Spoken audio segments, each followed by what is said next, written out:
Hello, welcome back to my channel. Following a video about social workers, how they can be able to migrate to UK.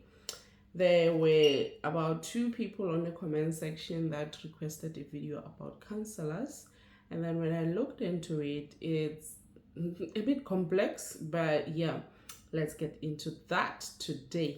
Hi, my name is Simboyi. I am a nurse. I work and live in UK. I've been in UK for more than 2 years now, and I live in Wales. So let us just look into this counseling shandy, right? With counseling, United Kingdom is more specific because they have unregulated and regulated counseling professionals. And with regulated professionals, I think that is what we are looking at as migrants. Or maybe I must say it might be a very secure way to protect yourself when you migrate, to be under a regulated profession. What I'm trying to say is that in UK, you can be able to work as a counselor or a therapist without being regulated. But if you come as an overseas candidate, it's best if you opt to work under regulation so that you'll be protected in many cases that follows, like disputes in health, there's just a lot that might happen.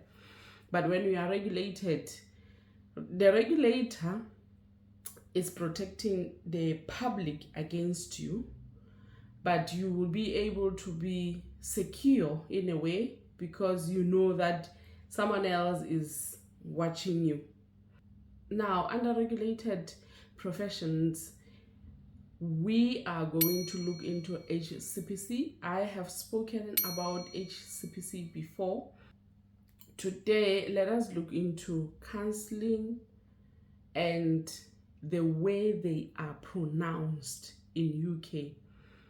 You might be having a qualification in counseling from your home country. I'm doing this directly because people who asked me are from Lesotho. I'm trying to think.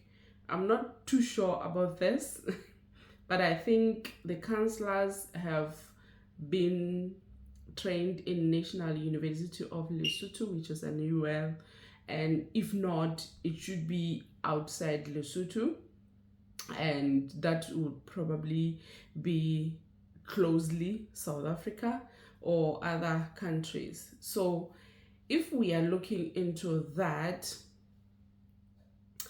the main thing, well, initially I thought social workers and counselors are in the same boat. I came to realize that no, they are not. So if you are a counselor, you studied counseling, in United Kingdom there is a specific protected position.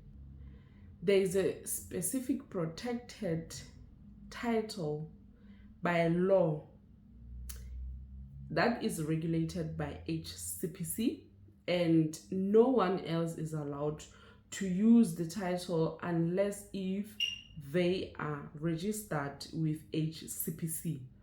So if you are a counselor outside UK, you want to register with UK HCPC, just know that there is one umbrella title that is called practitioner psychologists. So under that umbrella, there are multiple other professions that fall under practitioner psychologists, and counselors fall under the same class. So guys, your process is more complex. I didn't expect this.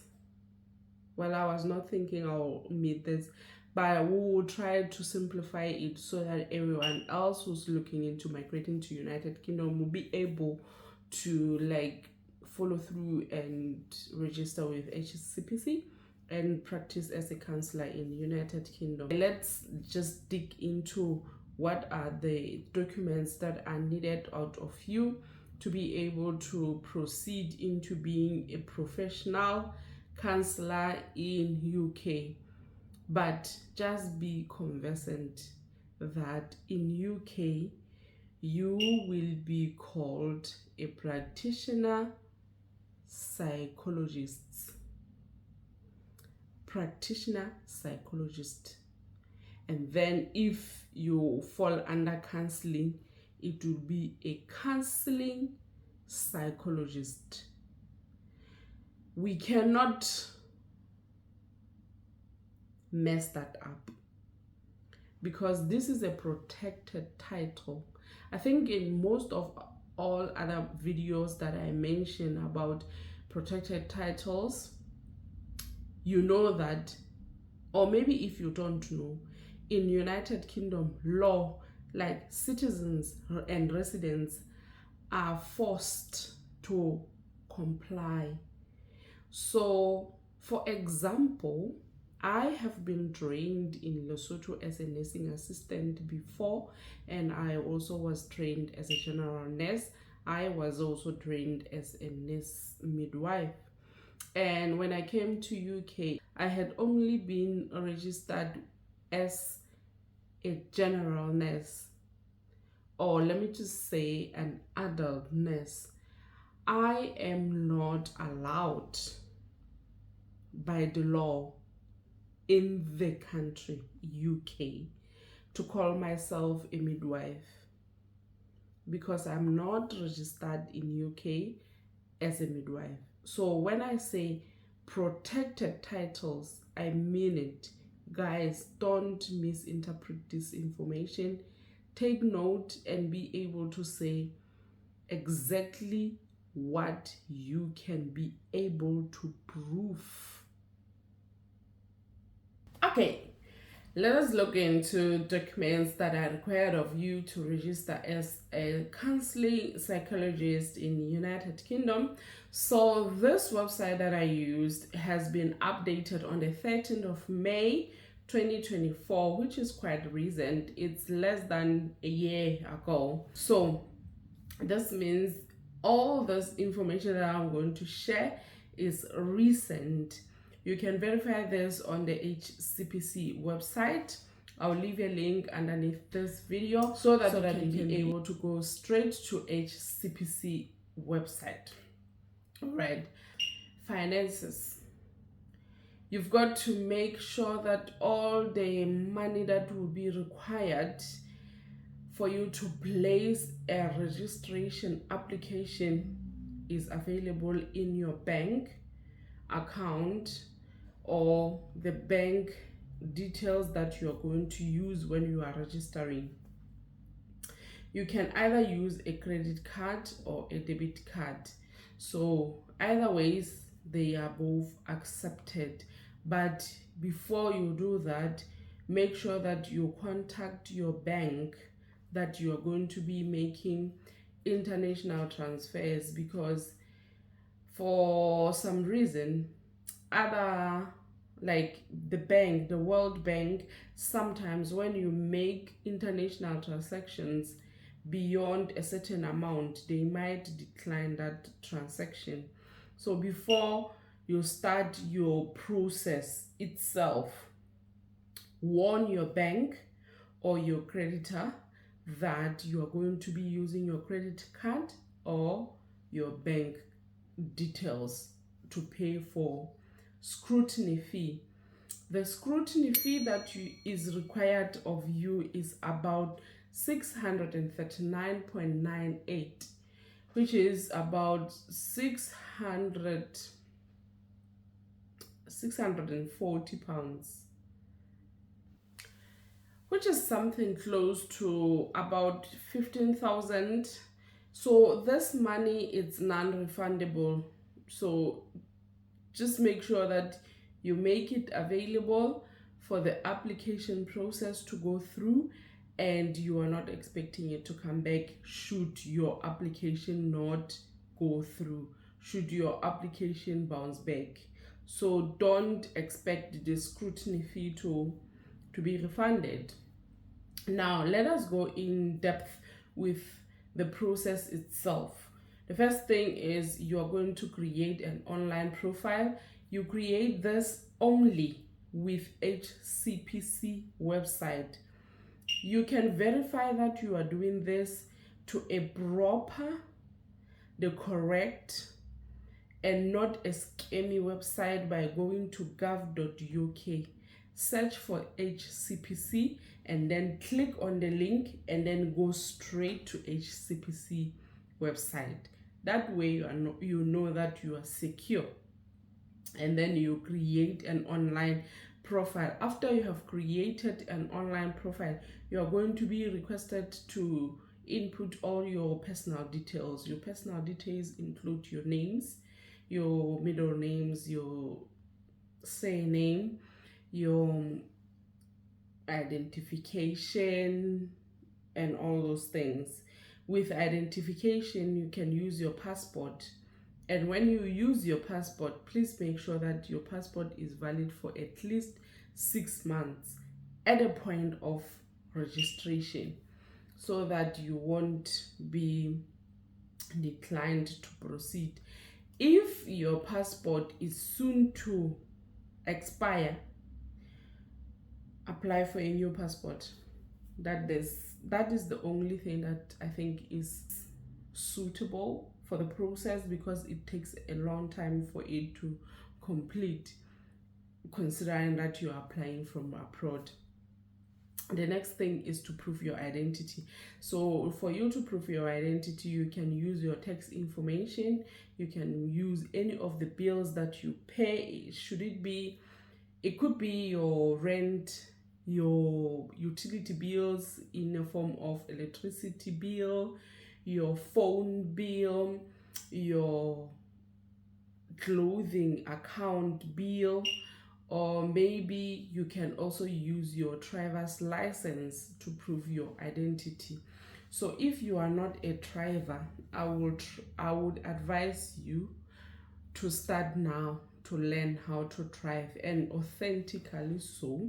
Go to a driving school, learn how to drive a manual car, because United Kingdom, they are so much into manual cars. Yes, so those are the things that you can use to prove your identity. We said it's a tax information, a bill, driver's license, or maybe you can use your bank statement or your credit card statement.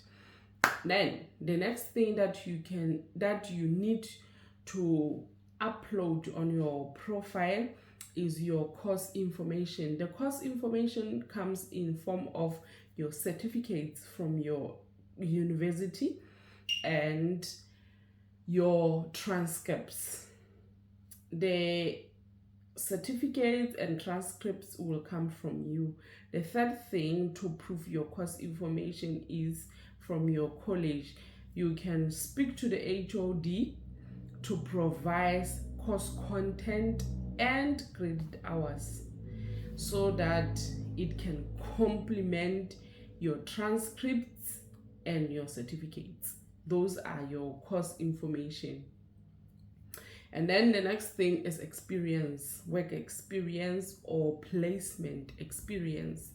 But mainly, I think you will be more considered when you have work experience or voluntary work experience.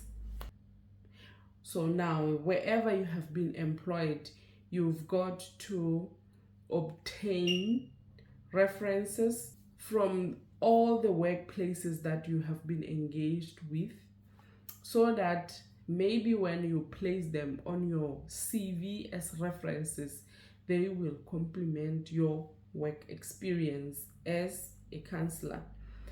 You don't necessarily have to go into comprehensive details, but you will provide the workplace, the email address, and a physical address. Then the duration of employment or duration of voluntary work that you did with them. And then that will complement the experience that is required of you. The thing that you need to provide, which is the crucial step, is for you to provide your regulator. So with nurses, we are regulated by Lesotho Nursing Council in Lesotho. We are also regulated by Nursing and Midwifery Council in United Kingdom. So some other countries, like everywhere, nurses are regulated. Even social workers are regulated. Even the councillors are regulated. I just don't have information about Lesotho as to who regulates councillors. But I think because you are a professional under counseling, you know who is your regulator.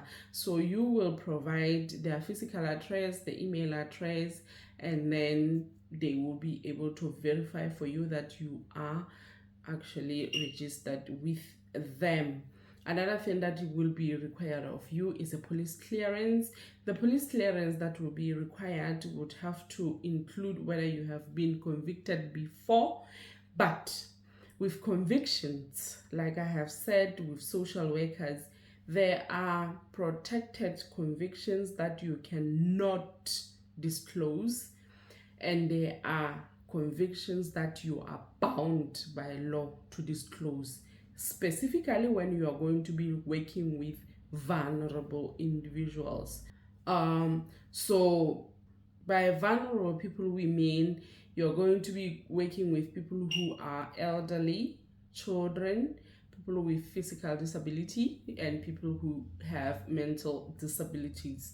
So you've got to be able to identify specific convictions that are protected for disclosure and those that are not protected for disclosure, so that when you give or when you upload your police clearance, you know which convictions you need to declare. And another thing that you have to produce is your English proficiency test results in a form of IELTS. And if not, you have to prove that your certificate or your degree has been obtained through English. It was taught in English. If not, then you will have to sit for English proficiency test. And unless if you come from an English speaking country, or you have worked in a country where you practiced your counseling in English. Those are the documents that will be required of you. I think there are other multiple documents that will be required out of you, but if they need anything else, they will communicate with emails, and you will be able to attach everything that has been requested of you. Then at the end of everything, you declare that the information that you have provided to the best of your knowledge is the truth. And then all the other documents that you are paid, that you submitted, should be signed and notarized by people who are legally recognized in UK. Those people can be police, they can be lawyers, judges, and so on and so forth. But make sure that all the information, all your documents have been certified. Once you have completed all this, the type of a visa that will be required out of you is a skilled workers visa.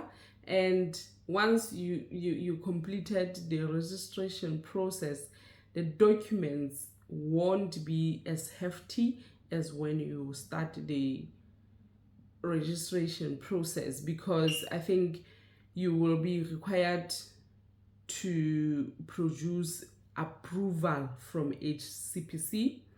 You will also have to produce English language proficiency test, the job offer after you have applied for a job, and all other documents that may be mentioned when you apply for a visa. This is the information that I have. If you think you have anything else that you need to add on what I have just mentioned on this video, do that on the comment section, and let us all pursue what we want, and let us all be safe, be aware of scammers, because oh my god, they are out here and looming around the internet just to catch us.